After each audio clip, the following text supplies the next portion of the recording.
오늘 성경 본문은 출애굽기 14장 13절 14절 말씀입니다. 모세가 백성에게 이르되 너희는 두려워 말고 가만히 있어서 여호와께서 오늘날 너희를 위하여 행하시는 구원을 보라. 너희가 오늘 본 애굽 사람을 또다시 영원히 보지 못하리라. 여호와께서 너희를 위하여 싸우시리니 너희는 가만히 있을지니라.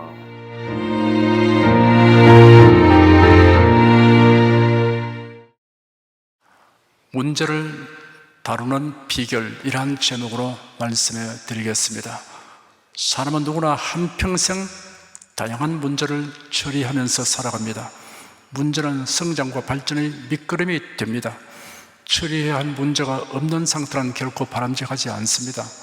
하지만 잘못된 판단과 행동으로 인하여 타격과 손상을 초래하는 문제를 만드는 일은 없어야 합니다.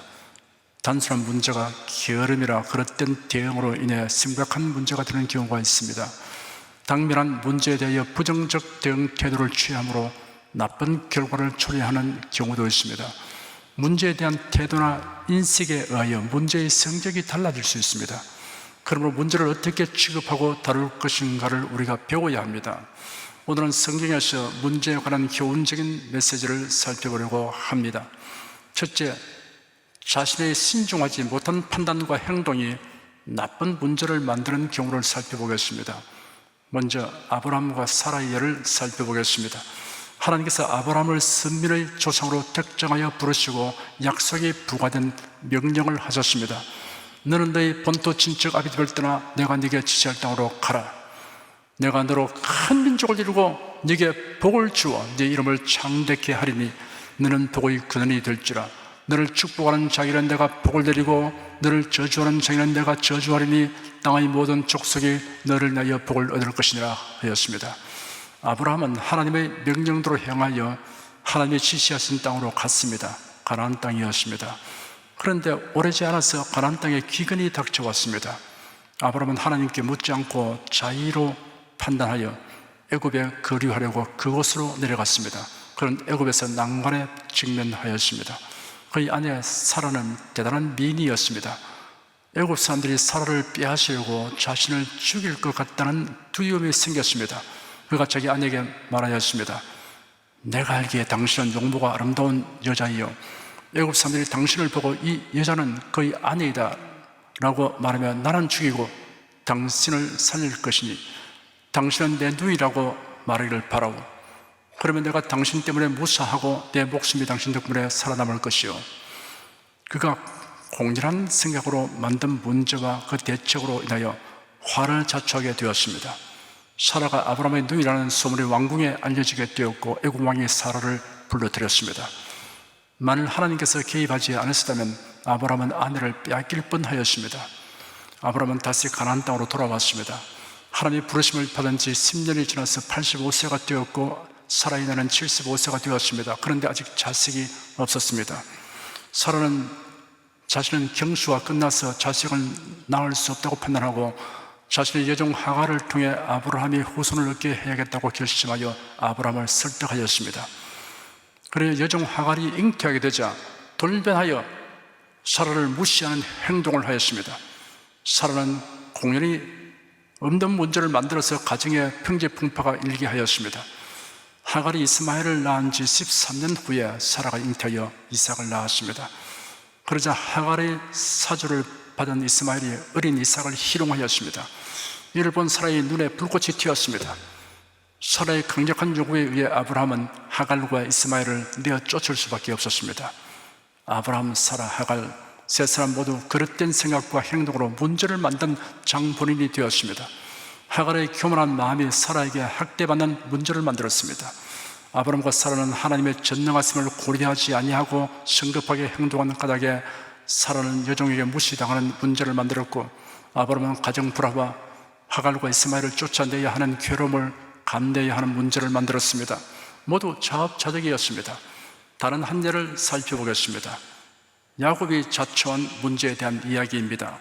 이삭의 아내 리브가는 쌍둥이를 잉태했습니다. 그런데 아이들이 뱃속에서 서로 싸움으로 하나님께 물었습니다. 하나님께서 말씀하시기를 두 민족이 네 뱃속에 있으니 두 백성이 네 몸에서부터 나누어질 것이며 한 백성이 다른 백성보다 강하겠고 큰 자가 작은 자를 섬길 것이다 라고 하였습니다. 기한이 차서 출산하였는데 아우가 형의 발꿈치를 잡고 나왔습니다. 형을 에스, 아우를 야곱이라고 이름 지었습니다.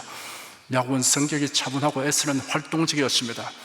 그러므로 자연히 야곱은 어머니 곁에서 맴돌았고 리브가는 야곱을 편애하였습니다. 리브가는 에스와 야곱을 임신했을 때 하나님이 자기에게 주신 말씀을 야곱에게 들려주었을 것입니다.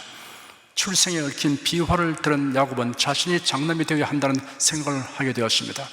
야곱은 드디어 형 에스와 파쪽으로 흥정하여 장자권을 양도받았습니다. 그것으로도 흡족하지 못하여 형이 사냥하러 간 틈에 어머니와 공모하여 형으로 가정하고 별미를 가지고 아버지께로 갔습니다. 노년에 시력이 몹시 나빠진 이삭은 속아서 장남에게 해야 하는 축복을 야곱에게 하였습니다. 이 일로 인하여 심각한 문제가 발생하였습니다. 에스가 가만히 있을 턱이 없습니다. 아버지를 위하여 곡할 날이 가까우니 그때 내가 내 아우 야곱을 죽이겠다라고 말했습니다. 이 말을 듣게 된 리브가는 야곱을 불렀습니다. 보아라, 네 형 에스가 너를 죽여 네게 자신의 원한을 풀려고 하니 내 아들아, 이제 내 말을 듣고 일어나 내 오라버니 라반에게로 도망가라. 네 형의 노염이 풀리기까지 당분간 그곳에 머물거라. 네게 대한 형의 노염이 풀려서 네가 그에게 행한 것을 잊어버리면 내가 사람을 보내어 너를 거기서 데려오겠다. 어찌 너희 둘을 하루에 이룰 수 있겠느냐라고 말했습니다. 그리하여 야곱은 머남은 외삼촌 라반의 집으로 도피하게 되었습니다. 그로부터 야곱은 외삼촌의 관계로 20년의 세월을 심하게 고생하였습니다. 야곱의 고생은 일상적인 문제로 인한 것이 아니었습니다. 야곱이 하나님의 뜻에 자신의 앞날을 맡기지 못한 연고로 생긴 문제였습니다. 느긋하지 못하고 성급하게 나서서 하나님이 하실 일을 자신이 도맡아 하려고 한 연고로 생긴 문제입니다. 여러분은 공연히 불필요한 문제를 만들어 고생한 일이 없도록 매사에 판단과 행동을 신중히 하시기 바랍니다. 둘째, 뜻밖의 큰 문제에 직면하였을 때 그 문제의 성격을 규정하는 경우를 살펴보겠습니다. 규정이란 어떤 것의 내용, 성격, 의미 등을 밝혀 정하는 것을 뜻합니다. 모세의 예를 살펴보겠습니다. 모세는 하나님의 능력을 힘입어 이스라엘 자손들을 애굽에서 끌어내었습니다.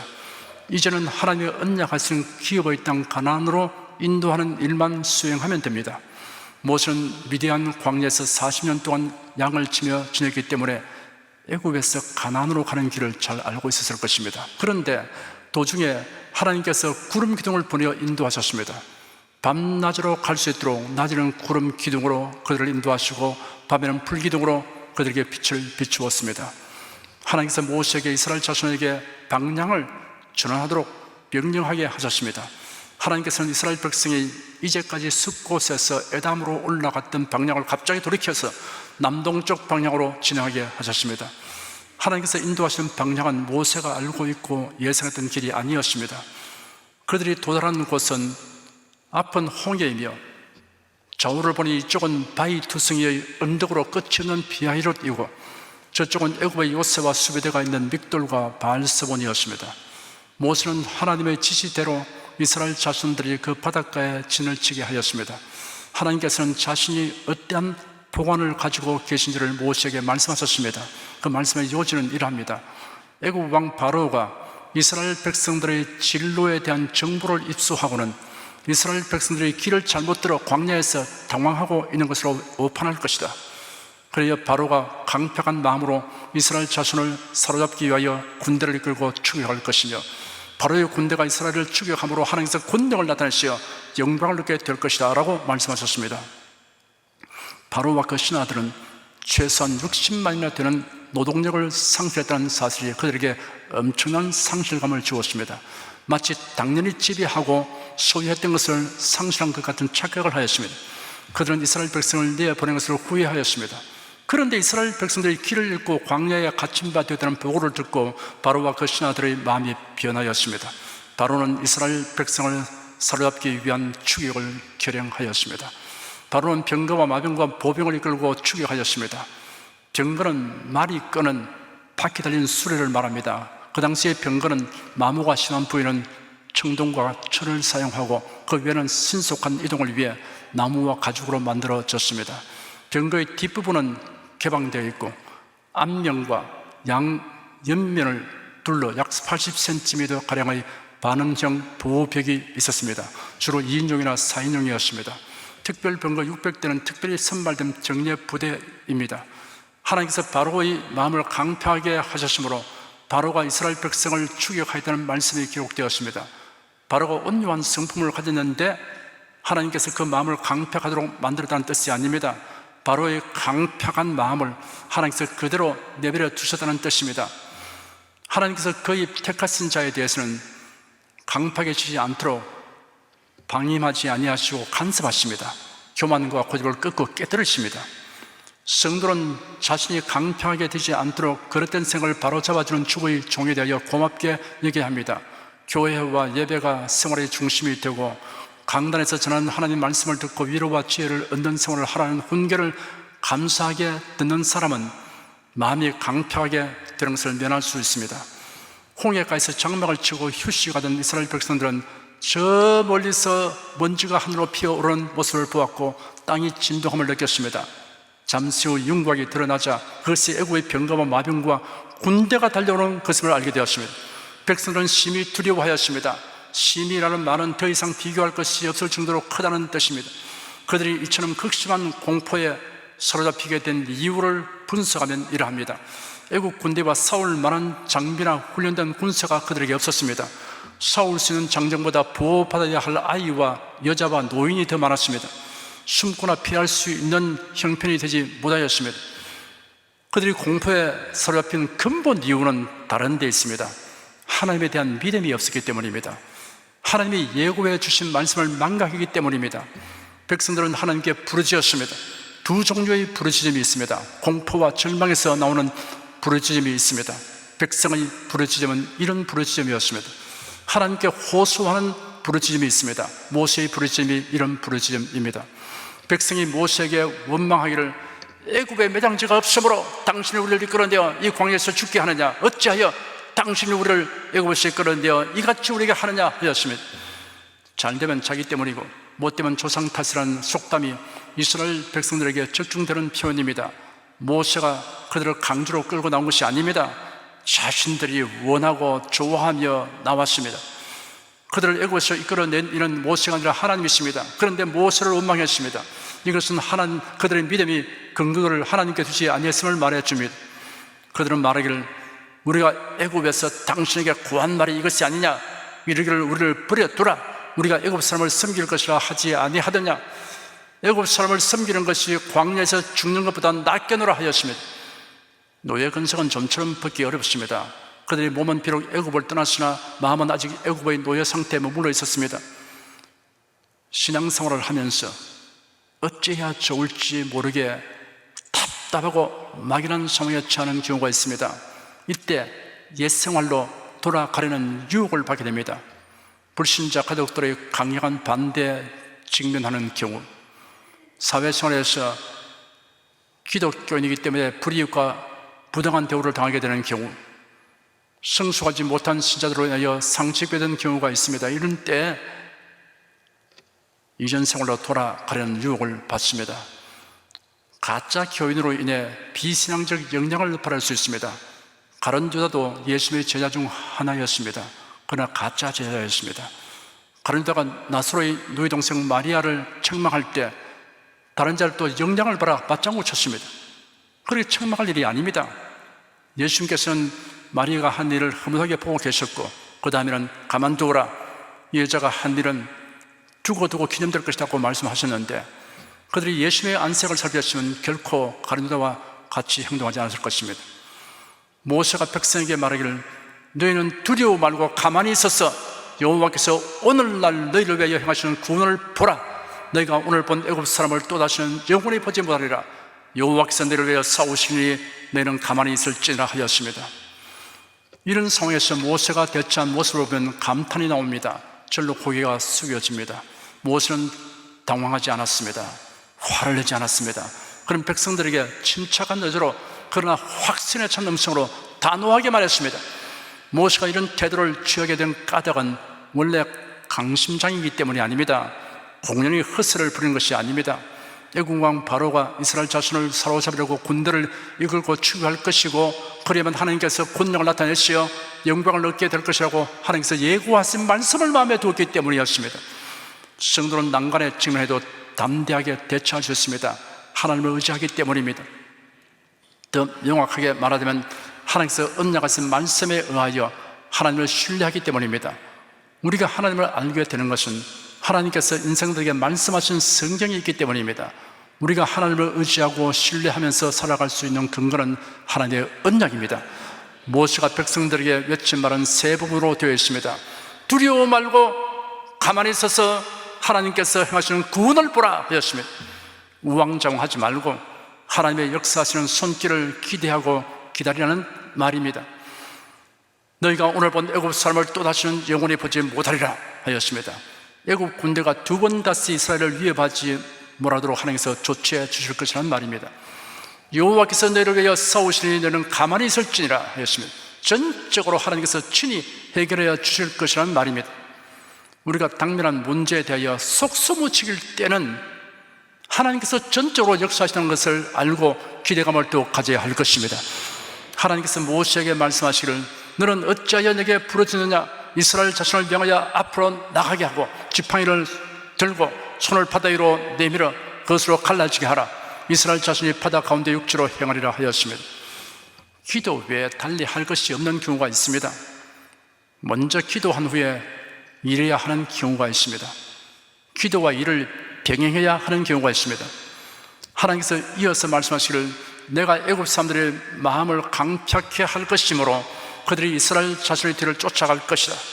내가 바로와 그의 모든 군대와 그의 병거와 마병들을 인하여 영광을 얻을 것이니 내가 바로와 그의 병거와 마병으로 인하여 영광을 얻을 때 애굽 사람들이 내가 여호와인 줄 알 것이다 하였습니다. 애굽 사람들이 하나님께서 친히 일하시는 것을 깨닫고 두려워하거나 마음이 누그러져서 구경만 하다가 돌아가 버린다면 하나님께서 예고하신 대로 일이 진행될 수 없을 것입니다. 그러므로 그들의 강팍한 마음 상태가 계속되도록 내버려 두셨습니다. 그래야 애굽 사람들이 이스라엘의 하나님이 언약을 반드시 이루시는 하나님, 전능하신 하나님, 유일하신 하나님 것을 알도록 하나님의 위엄과 권능을 나타내시고자 하신 것입니다. 강팍한 마음 상태가 지속되는 것은 하나님의 징벌을 면할 수 없게 된다는 예고와 같습니다. 악한 자가 계속 하나님을 대적하는 행위를 한다고 하여 하나님에게 해를 끼치지 못합니다. 오히려 하나님께서 자신의 영광을 나타내시는 계기가 될 것입니다. 애국 군대가 이스라엘 진에 직분하기 전에 이스라엘 백성 앞에서 행하던 하나님의 사자가 이스라엘 진 뒤편으로 옮기니 구름 기둥도 따라서 뒤로 옮겨갔습니다.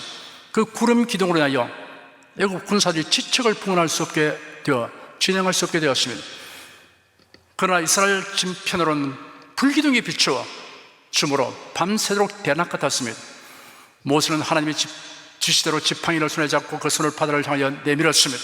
그러자 하나님께서 큰 동풍을 보내서 바닷물을 갈라지게 하셨습니다. 갈라진 물이 좌우에 벽처럼 서 있었습니다. 태풍이나 토네이도의 위력을 보면 바람이 바닷물을 갈라지게 하는 것은 어느 정도 이해된다 해도 물이 좌우에 벽처럼 서 있다는 것은 이해하기 어렵습니다. 물은 평령을 이루는 성질을 가지고 있기 때문입니다. 그러나 물에 그러한 성질을 주신 이가 하나님이십니다.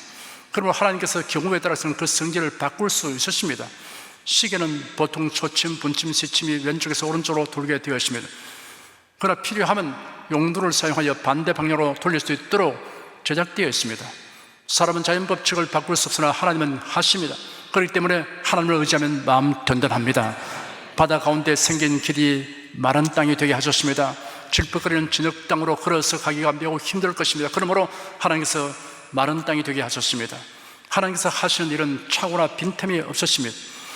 200만 명이 더 되는 이스라엘 자손들이 다 건너가기까지는 상당한 시간이 걸렸을 것입니다. 거의 다 건너갔을 때 구름 기둥이 옮겨갔고 애국 군대는 그들 앞에 펼쳐진 광경을 보고 매우 놀랐을 것입니다. 장관입니다. 애국 사람들이 그들이 지금 목도하는 신비한 일들에 대해 이것이 무슨 뜻인가를 생각해 보았다면 두려운 마음을 가지고 물러갔을 것입니다. 성도는 어떤 특이한 사건과 현상을 경험할 때 하나님께서 주시는 메시지가 있는가를 살펴야 할 것입니다. 애국 군사들이 겁도 없이 뒤쫓아서 바닷길로 달려갔습니다. 두려워할 것과 두려워하지 말 것을 분별하는 지혜가 있어야 합니다. 이스라엘 백성이 바다 가운데 길로 지날 때는 마른 땅이 되어 용이하게 건널 수 있었습니다. 추격하는 애국 군대가 그들을 따라 들어가니 그들은 제대로 걷기 힘들었고 병거의 바퀴들이 벗겨졌습니다. 하나님께서 그 길이 진흙탕이 되도록 하였을 것입니다. 그 지경이 되니 그제서야 이스라엘의 하나님이 개입하시고 계시다는 것을 깨달았습니다. 겁을 집어먹은 그들이 도망하려고 허둥거렸습니다.